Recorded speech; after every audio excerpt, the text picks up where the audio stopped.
I am Martin Luther King Jr. by Brad Meltzer, illustrated by Christopher Eliopoulos. I am Martin Luther King Jr. From Ordinary People Change the World by Brad Meltzer, illustrated by Christopher Eliopoulos.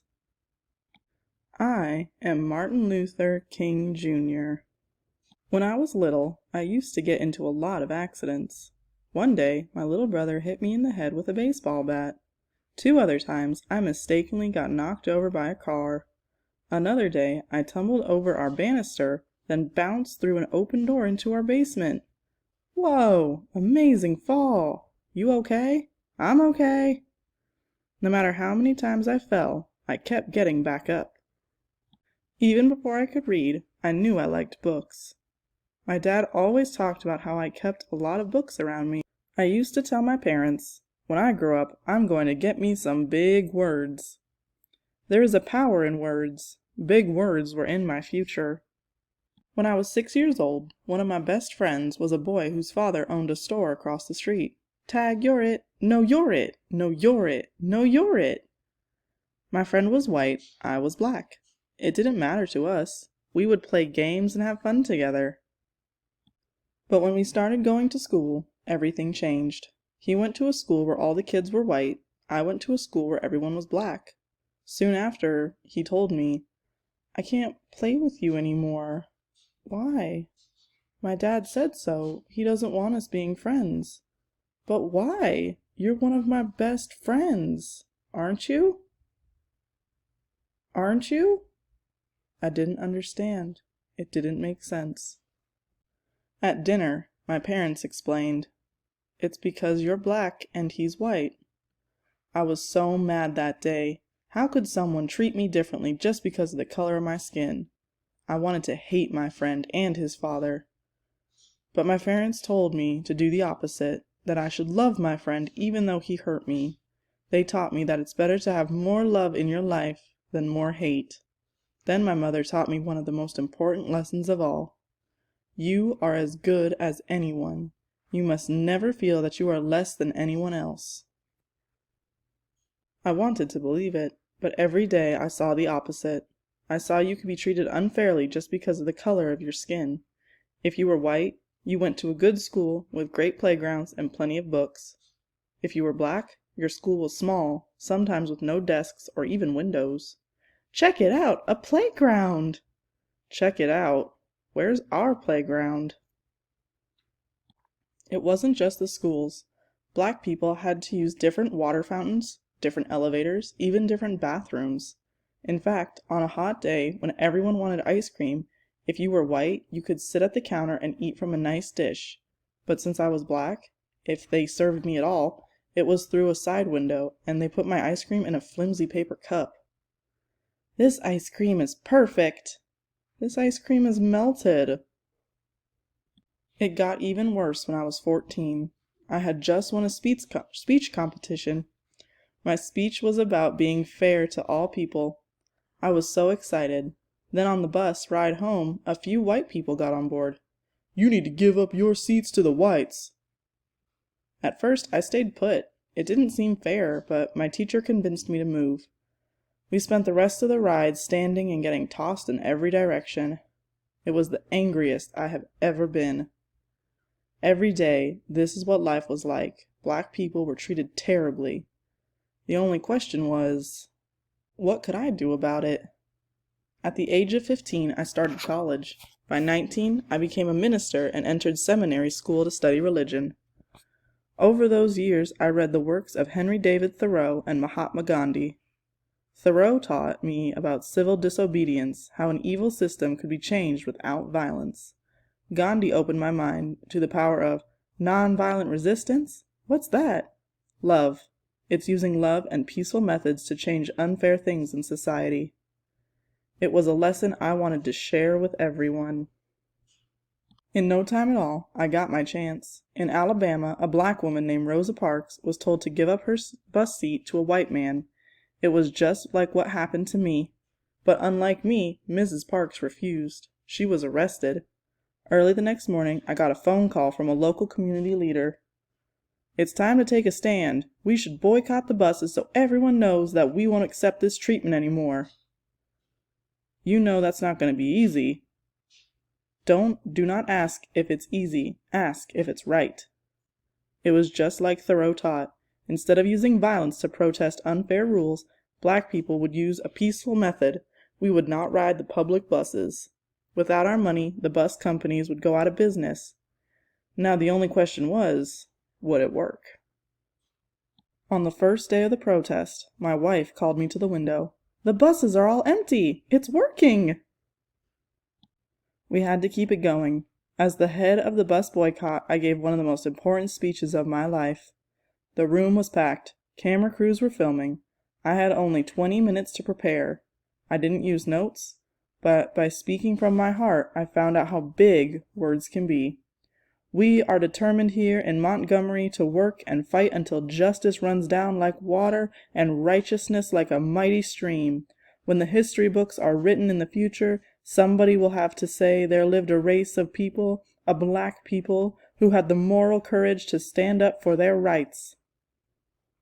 The police put me in jail, saying I was breaking the law. Other folks bombed my house, but instead of using my fists, I kept my calm. Don't you want to fight back? I am a man of nonviolence, and I know that I do not stand alone. We are with you all the way, Reverend. If no one rides these buses, we'll go out of business. You're finally getting that, huh? For more than a full year, every black person in the city, and some white people too, refused to ride the buses. That meant some people had to walk for miles, but they kept going. There is a power in standing together. Eventually, our peaceful protest worked. The rules were changed. Public buses could no longer separate people based on the color of their skin. That was only the beginning.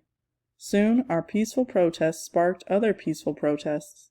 At lunch counters, college students organized sit-ins where they would not stop until everyone could eat together. Our methods of nonviolence were so powerful, I was invited to meet with the president at the White House. But sometimes the hardest problems were right at home. Daddy, look, an amusement park. Please, can we go? I'm sorry, Yoki, we can't.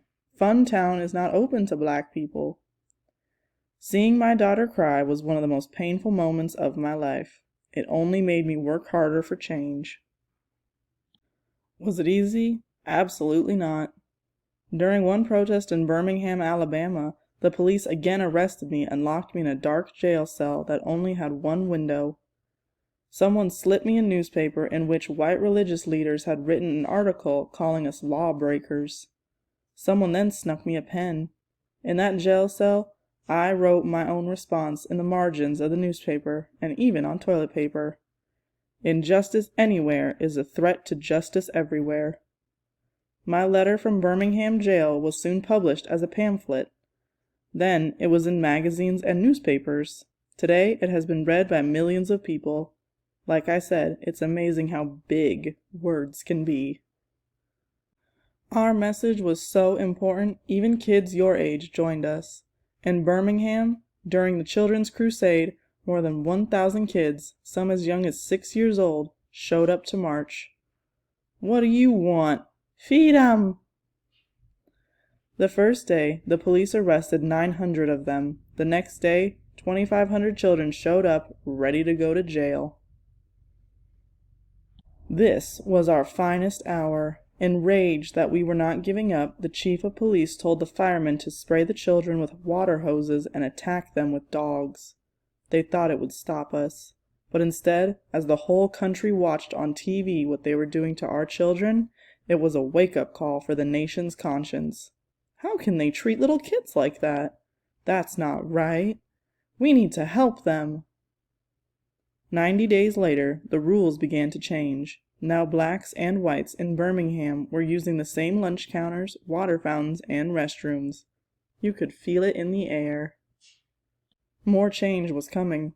Freedom was contagious. By the summer of 1963, an estimated 1 million Americans held their own protests in cities across the country. A man named A. Philip Randolph suggested a massive march. If we march together peacefully, they won't be able to ignore us. Together, we can convince Congress and the President to pass laws so that no one in America can be treated differently based on skin color. I like the idea. Where should we have it? There's only one place. People came from almost every state. They came in nearly every form of transportation. They even took off work and did not get paid just to be there. Old people, young people, black people, white people, even children like you, they all came to Washington, D.C., gathering in a righteous army. Why? Because they wanted a change, and they knew the surest way to change the world is to stand together. I am happy to join with you today in what will go down in history as the greatest demonstration for freedom in the history of our nation. On August 28, 1963, I stood at the podium and spoke what some will call my biggest words of all. March on Washington for jobs and freedom. I have a dream that my 4 little children will one day live in a nation where they will not be judged by the color of their skin, but by the content of their character. I have a dream that one day little black boys and little black girls will be able to join hands with little white boys and little white girls as sisters and brothers. Let freedom ring from every mountainside. Let freedom ring. After the March on Washington, the President and Congress passed new laws for civil rights, but that didn't mean our work was done. Indeed, our greatest battle was still to come. It began with 600 activists as they tried to walk 54 miles from Selma, Alabama, to the state capital of Montgomery. Back then, there were rules that stopped black people from voting. If you want to change the laws, you have to be able to vote for new people who make the laws. We're marching to tell the governor, we want voting rights. This is brutality must end. No matter what, don't let them pass. The police had billy clubs and tear gas. They attacked our group and knocked many people down. But, as I learned so long ago, you have to get back up. No matter how hard they hit us, we remained peaceful. Still, we didn't get through. 2 days later, we tried again. Now there were 2,500 of us. We will get to Montgomery. No, you won't. I promise you won't. Once again, we tried. Once again, we did not get through. Did we give up? What do you think? It was Sunday, March 21st, 1965, our 3rd try. We now had 8,000 people with us. We are on the move. We shall overcome. Check out the crowd. Black, white, Christian, Jewish, all standing together. For 2 days we marched. Rain could not stop us. The world was watching. The White House was too. President Johnson even sent troops to protect us. Exhaustion could not stop us. As we reached Montgomery, Alabama, tears were shed, but this time they were tears of joy. In my life, people tried to tell me I wasn't as good as they were just because of the color of my skin. When someone hurts you like that, it can be tempting to hurt them back. You must refuse. When someone shows you hate, show them love. When someone shows you violence, show them kindness. To reach our goals, we must walk the path of peace. We must lock arms with our brothers and sisters. We must march together. When we do, our voices will be heard and freedom will ring. Remember Funtown Amusement Park? Its doors eventually opened to black people, and Dr. King got to take his daughter. Did you know that he was the youngest person to win the Nobel Peace Prize at the time? Just 35 years old. He donated the prize money to the civil rights movement. He said that the prize was the work of many other unsung heroes. He fought against poverty, too. There's even a national holiday for him, the 3rd Monday of every January. Only Washington and Lincoln get a holiday like that, and they share theirs. It's a day to remember how far we've come, and how much more work there is to do. I am Martin Luther King, Jr. I stand for peace. I stand for justice. I stand to help others. I stand as proof that no matter how hard the struggle, we must fight for what is right and work to change what is wrong. Whatever struggle you face, no matter how hard it gets, you must always move forward. I am proof of this. If we rise up, if we stand together, if we remain united, nothing can stop our dream. The time is always right to do right. Martin Luther King Jr. Timeline: January 15th, 1929, born in Atlanta, Georgia. 1948, graduates from Morehouse College. 1951, graduates from the Crozer Theological Seminary. June 18, 1953, marries Coretta Scott. 1955 to 1956, leads Montgomery bus boycott.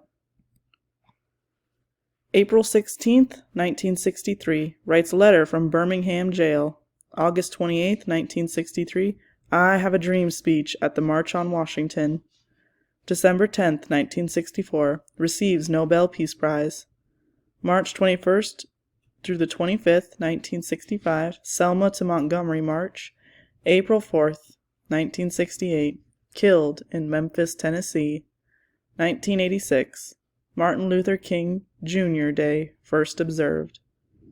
The top photo is Martin Luther King Jr. at the March on Washington, and the bottom photo is Martin with his wife and children.